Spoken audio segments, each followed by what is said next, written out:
안녕하세요, 올바르입니다. 어제 테슬라 뉴스를 보내드렸는데 전기차 시장을 가만히 보고 있자면 전기차 시장 내에서 테슬라처럼 압도적인 지위로서 알파 값을 낼 수 있는 그런 기업뿐만 아니라 어쨌든 산업적인 성장인 베타 값을 통해서 수익을 낼 수 있는 장치를 만들고 싶다는 생각이 들었습니다. 그래서 사실 스마트폰이 처음에 나왔을 때 그 이후에 나올 유튜브나 뭐 페이스북이나 아마존이나 넷플릭스 이런 것들의 전성기가 올 줄 몰랐듯이 전기차라는 디바이스로 인해서 새롭게 짜여질 밸류체인의 성장들을 그대로 추종할 수 있는 것을 공부를 하게 되었습니다. 지금 얘기 드릴 부분은 하드웨어 부분입니다. 그러다 보니까 자연스럽게 리튬 시장에 눈이 갔고 B2B 영역이기 때문에 어렵고 불친절한 영역이었지만 거시적으로나마 알 수 있기를 하는 바람에서였습니다. 포스코 경영연구원에서 2025년까지 리튬 수급 전망에 대해서 쓴 보고서가 있었는데요.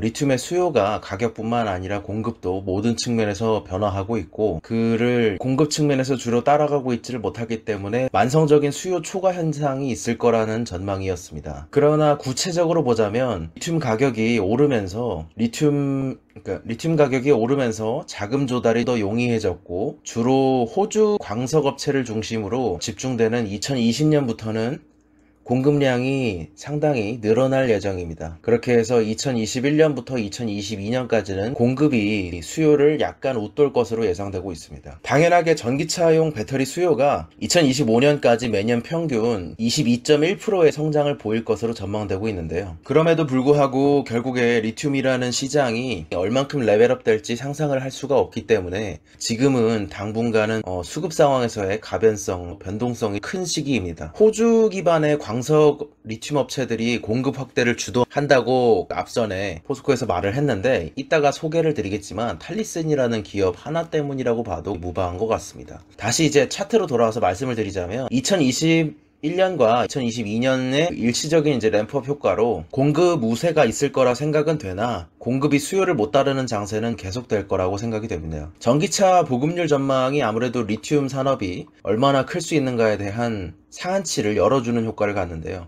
보급률 전망도 기관마다 굉장히 다릅니다.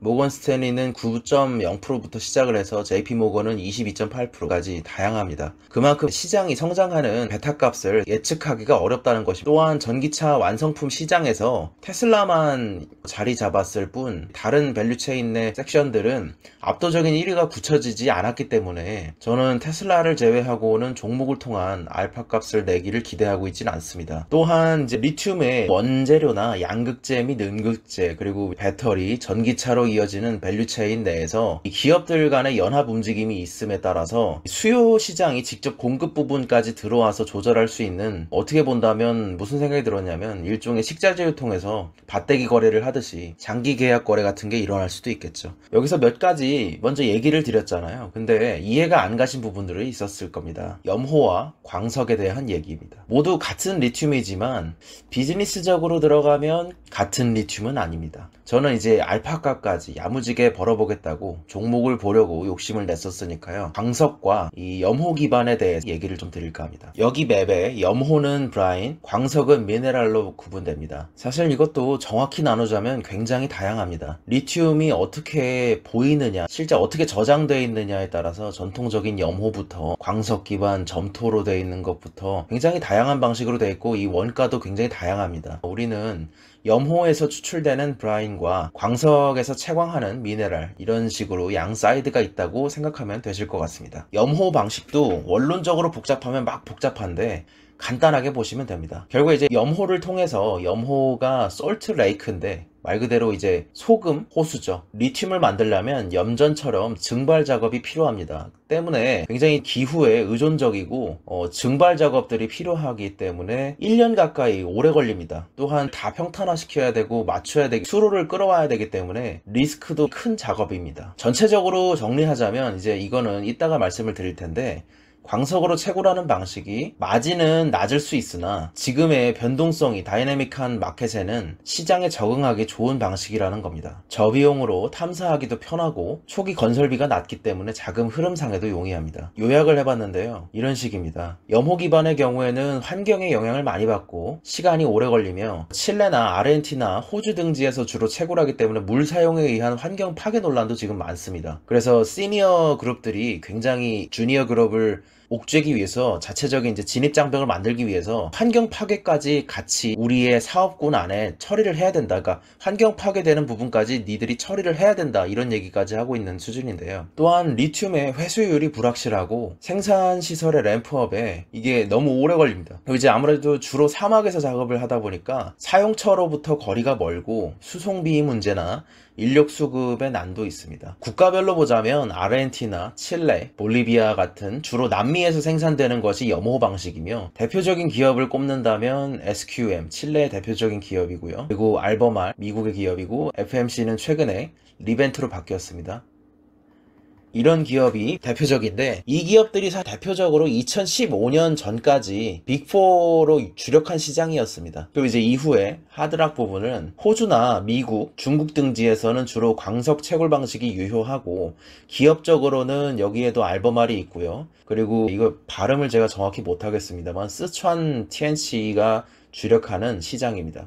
여기는 언급이 잘 안 되어 있는데 제가 볼 때는 여기 하나를 추가한다 그러면 아까 말씀드린 탈리슨도 추가할 수 있을 것 같습니다. 근데 이거를 왜 추가를 안 하냐로 생각을 던자면 탈리슨은 스촨 TNC가 51%를 가지고 있고 알버말이 49%를 가지고 있는 공동회사라고 보시는 게 맞습니다. 그래서 그냥 양사가 다 이쪽은 점유를 하고 있다라고 보시는 게 맞을 것 같습니다. 말씀드린 탈리슨이 여기 있습니다. 리튬 공급에서 확연하게 드러나죠. 포스코 보고서에 언급됐던 호주에서의 광석 채굴 방식이라고 했었잖아요. 그걸 기반으로 빠르게 늘고 있는 기업이 딱 봐도 탈리슨입니다. 광산이 더 미래지향적인 이유라 그래서 폭스바겐에서 설명하는 자료가 있었는데요. 염호 방식에서 온 리튬은 탄산 리튬으로 쓰이고 광산 방식에서 온 리튬은 수산화 리튬으로 쓰입니다. 그런데 이제 2019년 6월에 칠레 산티아고에서 열린 제1회 국제 리튬제에 따르면 EV용, 그러니까 전기차용 중대형 배터리 생산을 위해서 양극재 생산을 해야 하는데 여기에 들어가는 고순도 수산화 리튬 수요는 급증하는 반면에 공급은 이를 따라오지 못한다는 문제 제기가 있었습니다. 그래서 지금 기조 그대로라면 2025년 기준으로 이미 이 당시에 수산화 리튬 수요는 40만 톤인데 공급은 22만 톤 정도일 것으로 예상이 되고 있습니다. 오히려 코발트는 공부를 하기 전에 많이 우려를 했었는데 상대적으로 코발트는 수급에 문제가 없지만 하이니켈이라고 고순도 수산화 리튬 수요 증가에 따라 배터리용 니켈이 2025년 이후 공급 부족이 심화될 것으로 보이고 있습니다. 니켈 80 이상, NAC 같은 고용량용 배터리 양극재에는 탄산 리튬보다 주로 수산화 리튬이 사용되고 있기 때문입니다. 이 기존에 탄산 리튬을 뽑았던 거를 수산화 리튬으로 가공하는 것이 가능은 하지만 톤당 1,500달러가 엑스트라 코스트로 들어가는데요. 이게 어느 정도 수준이냐를 보자면 염호에서 뽑는 것이 이제 주로 탄산 리튬이라고 했잖아요. 근데 이 탄산 리튬이 톤당 2,200달러 수준입니다. 운영 비용이죠. 이 정도 수준인데 광석에서 채광하는 것은 톤당 2,700달러 수준입니다. 지금은 아마 이것보다 낮아졌을 거라고 생각은 되지만 이 때문에 결국에 마진의 폭이 염호가 훨씬 마진이 크기 때문에 아직까지도 많은 기업들이 염호 방식을 주로 하고 있는 건데 추가 비용으로 여기에 톤당 1,200달러를 더 해야 된다? 그러면은 마진은 아마 상대가 안 될 겁니다. 그럼에도 불구하고 수산화 리튬 수요만으로 이 모든 수요를 다 충족을 시킬 수 없기 때문에 수산화 리튬을 위해서 탄산 리튬을 가공시키는 것이 당분간은 주요할 거고 이에 따라서 리튬 가격도 일부 올라갈 거라는 전망입니다. 중대형 전기차 시장이 얼마나 상승하는지 궁금했습니다. 그래서 이것저것 거기서부터 뒤져보기 시작했는데 중국 내에는 수산화 리튬 내수 가격을 보다 보니까 국제 수준에 비해서 낮은 것을 발견했습니다. 그래서 이게 왜 낮을까? 그 벤치마크가 왜 따로 노는가를 보다 보니까 중국에서는 수출 시에 부가세 개념으로 13%의 세금을 물립니다.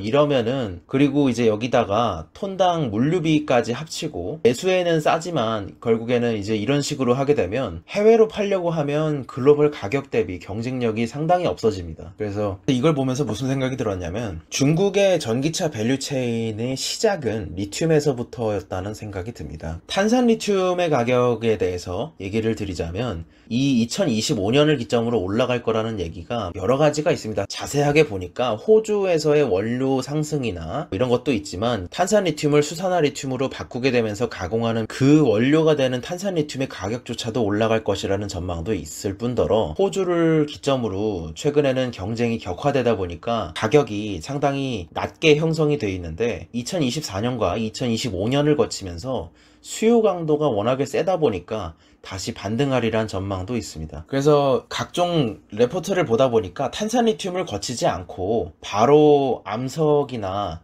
염수에서 수산화 리튬을 바로 생산하는 기술을 개발하고 있다, 이런 얘기도 있었는데, 그것도 하나의 변수고요. 바로 개발하는 것도 하나의 변수입니다. 그리고 또 하나의 변수는 리사이클링이 하나의 변수라고 볼 수 있는데, 이것은 근데 지금 정확한 비즈니스 모델이 잡히지 않았고, 사실 이것도 이 세컨드 라이프라고 할 수 있는 재사용과 리사이클링, 말 그대로 리사이클링인 재활용, 그러니까 다 부셔서 코발트와 니켈 이런 것으로 나누는, 이런 것에 대한 구분도 필요하겠죠. 공급 사이드에서 생산량의 증가는 당분간은 두 섹션 위주로 이루어질 전망입니다.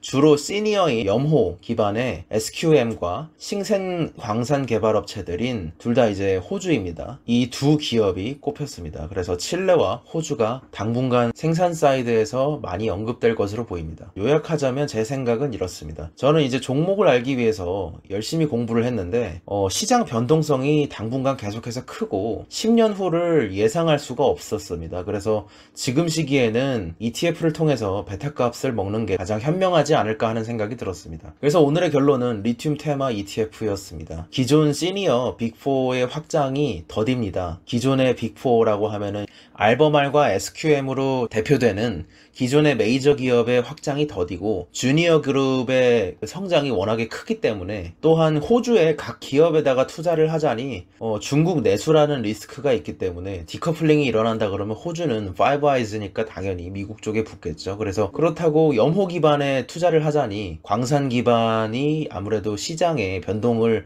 확실하게 대응을 할 수가 있고, 광산에 투자를 하자니 광산 운영을 위한 원자재 가격이 올라가게 되면 전체적으로 떨어지니까 여러 가지 모르는 것이라는 결론이 나왔고, 그래서 베타에 투자하자는 생각이 들었습니다. 또한 하나의 뉴스를 말해드리자면, 제가 알던 LIT ETF는 이런 ETF가 아니었는데 최근에 다시 보니까 완전히 포트폴리오가 새롭게 변했습니다. 새롭게 이렇게 전학 온 친구들이 대부분이 중국 기업이었습니다. 그래서 과거 알버말 위주의 포트폴리오일 때는 알버말의 주가를 따라가는 경향을 보였죠, LIT ETF가. 그런데 최근에 포트폴리오 변동에 따라서 중국의 밸류체인을 대부분 포함을 하게 되면서 중국 비중이 약 48%로 늘었습니다. 그래서 글로벌 전기차 시장의 성장세를 따라갈 수 있지 않을까 하는 생각이 들었습니다. 아까도 말씀드렸지만 중국은 밸류체인 형성에 굉장한 힘을 들이고 있고, 2025년은 물론 2030년까지도 세계 전기차 시장의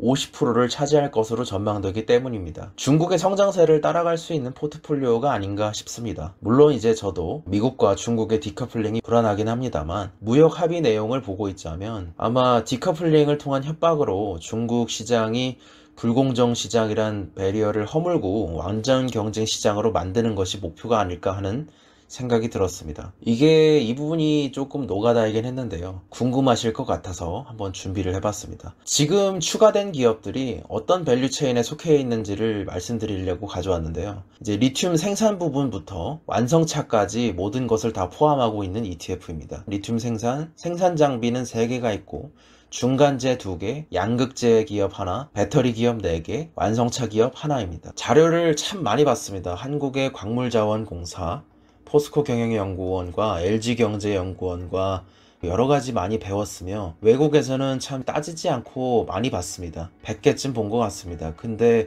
그들 중에 제가 이해할 수 있는 부분들만 말씀드리려고 전문성이 떨어질 수도 있고 제대로 제가 이해했지 못했을 수도 있습니다. 혹시 알고 계신 내용이 있다면 알려주시면 감사하겠습니다. 제 이틀 동안의 공부 내용이었습니다. 막상 정리를 하자니 조금 아쉽기는 한데요. 그러면 오늘도 좋은 하루 되시기 바라겠습니다. 감사합니다. 올바른이었습니다.